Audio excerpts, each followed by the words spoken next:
Hello, I'm Greg Sadler. I am a philosopher by trade and also by inclination, so I have a lot of thoughts about happiness, and I was very interested to become part of Happiness Happens Month as a happiness ambassador. And one of the things that they have on their site that I thought was particularly interesting and for me thought-provoking was their typology of 31 types of happiness. And when I read through their list and looked at their badges, you'll see a lot of them replicated in this video, I thought to myself, well, some of those aren't really happiness. But then as I thought more, I thought, well, if you have an encompassing, intentionally ambiguous conception of happiness, then you can kind of roll them all into one. But I thought what would be fun, certainly for me as I was wrapping my head around this, and perhaps for you, the viewer, so, whether you've given a lot of thought to this or not, would be to look at those 31 types of happiness and see if we can classify them a little bit further and say which ones are, more important and how are they actually components or parts or contributors to happiness. So when I went through and I just did a pretty simple list, I realized that a lot of them are actually emotional or mood, what we might call modalities, types of emotions that are associated with happiness in some people's conceptions. So I'm going to talk about those first, and then there's some that are what I would call more action or attitude or cognitive oriented qualities of a person, where we're naming something like, this person is this sort of person, and not just talking about their emotions. Then there's a smaller group that actually name what I would call activities or comportments. And then there's some that seem to be, more along the lines of what happens to you. And then there's a few that are so big picture, broad stuff that I don't want to reduce them to buzzwords. I want to say they have to be in their own sort of super categories, and those would actually be love and spiritual. And I'll talk about those at the end. So let's talk about first emotional modalities. We have a whole bunch of emotion words or mood words being thrown in there, and how are these connected with happiness? Some of them are no-brainers. Joyful. Okay, so if you're joyful, you're most likely going to be somebody that we would call happy. Or hopeful. I think that hope and happiness are closely related. Amused. Oftentimes we'll say, I'm happy when we are being amused. And we're actually going to talk about humor as another badge, another type a little bit later. But being amused, enjoying a game, watching a show that's funny or a clip, seeing cats playing, I'm a cat person, watching kittens play, that's amusement. But what about other ones? Let's look at some of these modalities. Anticipation. Is anticipation part of happiness? It really depends on what you're anticipating, doesn't it? Because if you're anticipating getting an IRS audit, you're not happy, right? On the other hand, if you're anticipating a nice birthday cake on your birthday, now you are happy. If you're anticipating a surprise party when you're agoraphobic and don't want all these people shoved in your living room, now you're unhappy. We could go down the list. So anticipation is kind of an interesting one to put in there. There is definitely a positive sort of anticipation, but not always. Same with awestruck, we can be awestruck, and that can be part of happiness for us, but, awe can also be one little shade away from terror as well. And, somebody might say, well, the way I define it is this. I'm just talking about the way it's used in literature, throughout all of our history. So awestruck is an interesting one as well. Confident. Is happiness and confidence, is there a necessary connection between them? Certainly when we are happy in a broad eudaimonistic sense. We are confident, say, about the future. But sometimes people can be happy without being confident, and not all confidence is necessarily happy. I guess if confidence refers to like one's own capacities to deal with what's going to come up, or whether good things are coming one's way, then maybe that's tied in with happiness. Mellow, that's an interesting one. Does that name a mood? I think that you could say that it does. And that's a good thing to point out, because oftentimes we think of happiness in very activistic terms, or very like, I'm joyful, I'm happy.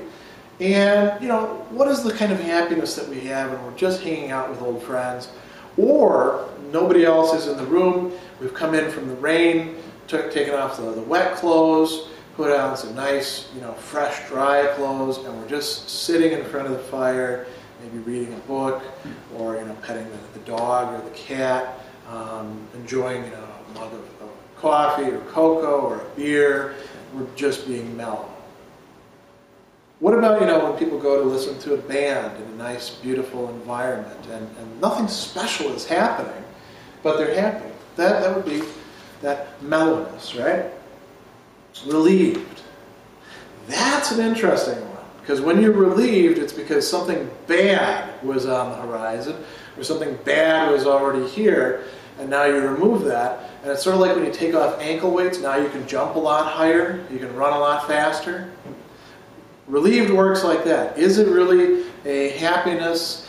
I would say yes, it is, but it's one that's dependent on the removal of some sort of obstacle, some sort of irritant, something that's been bothering you. Thankful. Gratitude is something that we know is closely connected with happiness. And by the way, it wasn't the positive psychology people who figured this out. They just happened to market that idea. It's actually people like Cicero, or Aristotle, or Augustine, great thinkers in the past who had this figured out. And people have been talking about this all the way up to the present, including great philosophers like Adrian Pepperzak, who has entire chapters devoted to it in his ethical works. Now, the one that I put off till last about these moods is nostalgic. And I think that this one is very interesting, because when we talk about nostalgia, we're talking about something that's bittersweet for most people. You are nostalgic about what was, and what was valuable, but is now no longer here, and you feel its loss, but in the nostalgia you also have some sort of connection to its presence. How is that connected with happiness? How is that happiness? Some of us, really enjoy these bittersweet nostalgic moments. You see them poring over their old photographs and talking with, family members or friends about, do you remember the time when do you remember how that dog we used to have was? Do you remember that trip and the way that the ocean was at that time? We can even be nostalgic for what we've never experienced. That's the power of literature and poetry. So those are all emotional modalities. I think that's one very interesting subset of the types of happiness. Not ones that, if I were to put together the list myself, I would have necessarily associated with it, but when you put them out there and when you put a little bit of thought into it, I think you can see why they're there. Now let's talk about qualities. Some of these are more longer-term dispositional kinds of things, and some of these I think are more ephemeral or situational. So they have things in here like balanced. I think that's probably a good one. Now here we start getting into an interesting issue. When we're talking about these types of happiness, are what we're talking about expressions of happiness, subdivisions of happiness, the things that make us happy, the objects of happiness, all of these all rolled up in one? Think about this with respect to balance. Now, a happy person is probably going to be a little bit better at balancing their life in terms of, we talk about, for example, about work-life balance, right? Or balancing relationships, so you don't just hang out, you meet somebody you like, you don't just suddenly lose all your friends, right? All those sorts of things would be balance. A happy person is probably going to be better at doing that, but doesn't balance itself also contribute to or conduce to happiness? Is balance itself something that we can look at as an expression of happiness? I mean, if you were going to ask me, what does a happy person look like? Balanced is not the first thing that would come to mind. But it does seem to have some sort of relation there. So that's quite interesting to think about. Cheerful. This one, I think, is very easy to associate with happiness. That makes perfect sense. We probably don't need to dwell on it, except to say that cheerfulness is a disposition, but it's also a choice. The people who are cheerful, who smile at you on the street, it could be because they're sanguine types and they just do that, or it could be because they see you and they can see that you're a little bit down, so they think, I can help that person out a little bit. Not that much, but I'll smile for them. It's not so much smiling because they're happy, it's smiling to produce happiness.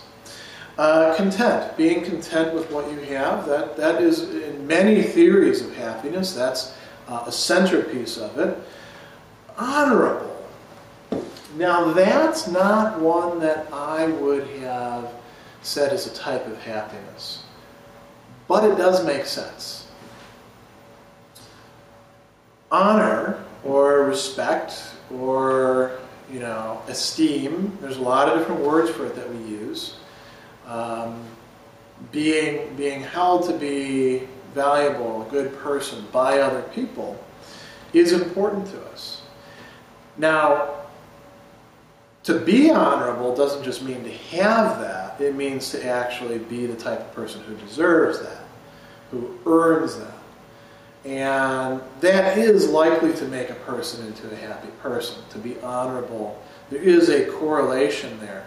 So it is some sort of dispositional trait that does connect with happiness. But notice that it connects up with a very shifting social world. And we have to be very careful not to confuse honor by itself, which could come from a variety of sources, with moral goodness or being on track. Motivated. This is an interesting one. This is kind of a workplace reflection, I would say. But it does fit. Happy people do tend to be motivated to get things done, to accomplish things. Optimistic, that makes sense. That's another dispositional trait, which would be reflective of being a happy person, and conduce to being a happy person. It has to do with the choices that we have about how to interpret our environment, how to interpret events, how to interpret ongoing relationships. Peaceful. This is another interesting one. I think that you could make a good case for this, particularly if you're coming from a religious tradition in talking about happiness, because very often happiness or beatitude or blessedness, or however you want to frame it, is connected with peacefulness, a non-contentiousness, a seeking the good of others. And then there's some more that I think are a little bit more ephemeral. Enthusiasm. Enthusiasm by its nature. Nobody wants to be around somebody who's enthusiastic all the time because that's forced and weird. But to be able to get enthusiastic about things, to get excited about not only your own stuff, but other people's stuff, what's going on around you, that's a reflection of happiness, I think. Lively. Okay, that's interesting. I'm not sure quite what to make of that one, so I leave that to other people's conversation. Playful. There's an old sort of adage in psychoanalysis. How do you tell if somebody's actually been not cured, but they've gotten their life back together? They can work. We all have to work, right? Love and play. Play is very important, not only for children, but also for adults. Being playful, being able to not be serious all the time, doesn't mean that the person is joking around all the time, but be playful some of the time. Be willing to engage in non-serious pursuits. That is a quality I think that does conduce to one's own happiness and that of others.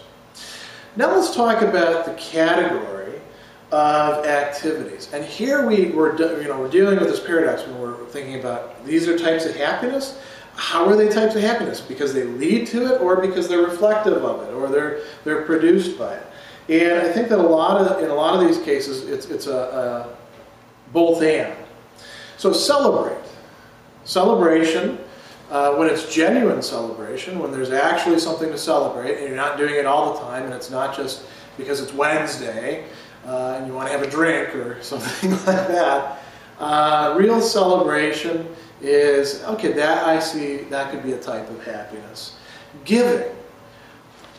This is a hard one for a lot of people. Is giving likely to make you happy? It can certainly make other people happy, those who you give to, although it might not make them happy. They may say, I don't like your charity, who are you to give me this? But the act of giving to other people, of extending yourself to other people, even of just being available to other people, that opens up a sort of realm of possibility within which we can find ourselves growing, developing, and becoming happier people. Help, much along the same lines. What's the difference between giving and help? I guess you would say that help is when people actually have some sort of visible need that you can look at and say, this needs to be addressed. Humor. Now, that's an interesting one. When we're talking about humor, we're not just talking about playfulness, but joking. Now, some humor is very bad-spirited and can make people very unhappy. Think about the humor that goes into bullying, and you might say, well, that's not genuine humor, and we can have a whole conversation about that. But there is something to, the advice to find something to laugh about each day. I try to practice that myself. I'm pretty fortunate that I can laugh at a lot of things, including myself. So I usually have some good material. I also have some friends who are quite funny people, so I'm in good stead that way. Kindness. Kindness is along the same lines of giving or help. I think we could differentiate them, but we don't need to. They're all in the same basic circle. And then there's this category, social. I'm not sure what exactly they meant by it. Perhaps they meant have social interactions with other people, and that will be conducive to or a component of your own happiness and their happiness, perhaps even the happiness of other people. I think, for example, about when somebody says to somebody else, "You come here and get him. We need to get him out of the house. We want to make him happy." You're also making that other person happy as well. So those are activities. Now we come to a smaller group that I just labeled things that happen to a person rather than really being products of their own work. Two of these fit here very well. One of them I'm not quite sure about, so let's start with the one first. That's satisfaction. And you could say satisfaction and content, we're really talking about the same thing using slightly different language. But usually when we think about satisfaction, we think about more specific things. I am satisfied with my job performance. I am satisfied with my choice of marriage partner, which I am, by the way. I am not satisfied with the fact that I'm overweight. I am satisfied with the steps that I'm taking to work on that. Is this something that results from our own efforts, or are we satisfied and it's more something that happens to us? That's something to think about. The other two, blessed and inspired, these are not things that you can produce in yourselves if the words really mean what they're supposed to mean. You can't make yourself blessed. That's a gratuitous gift. Inspired, I would say, is along the same lines. There's a kind of weirdness to somebody sort of inspiring themselves or making themselves inspired. We get inspired by other things and their effects on us. They're unpredictable, excessive, going beyond the normal boundaries effects on us. So those are other ones. And then there's two that I left till the very end. One of these is spiritual. Spiritual is one of those terms that really, it could be all sorts of things all over the map. But I think that in my view, there really is a strong connection between spirituality, and by that I don't mean spiritual, not religious. I think that much of spirituality has been developed through religion. I'm not saying that the two things are identical, but great spiritual practices, many of them came out of the matrices of religious belief, but also religious life and religious community. And so happiness is something that they are concerned with. What does it take to actually be happy? What is the nature of happiness? How do I attain it? And a lot of these other things you're going to see being given as advice. You want to be happy? Give to other people. That's something that you're going to find in Buddhism, Christianity, Judaism, all across the map. And then the last one that I'm going to close on, happiness. One of the types of happiness that they talk about in this 31 types is love. Now, love is such a grand term. I actually, spent an entire semester with my students. You can see the videos on that in Intro to Philosophy, just exploring what's the nature of love and friendship and those sorts of things, because love means a lot of different things. Oftentimes we associate it with loving kindness or the love between, parents and children, or we associate it with romantic love, and which is really in a lot of cases infatuation. And can all of these things make us happy? Yeah, they can also make us miserable, but when love really does exist, when love is properly oriented, here I'm going to start sounding like St. Augustine, it is going to conduce to happiness, and it is going to not only be a producer of happiness, it's going to be one of the ways happiness occurs. You might think of it as providing the very flesh that happiness has as a body incarnate. So that's my reflections as a philosopher on the 31 types of happiness. I hope that you actually get something out of this, that you enjoy this video, but also that you really devote yourself to trying to make yourself have a happier life during this Happiness Happens month, because that seems to be the main thrust of it. I focus on these issues myself because of doing ethics. I think that it would be a great thing for people to be thinking about this year-round, but during this month in particular, we're trying to make happiness happen.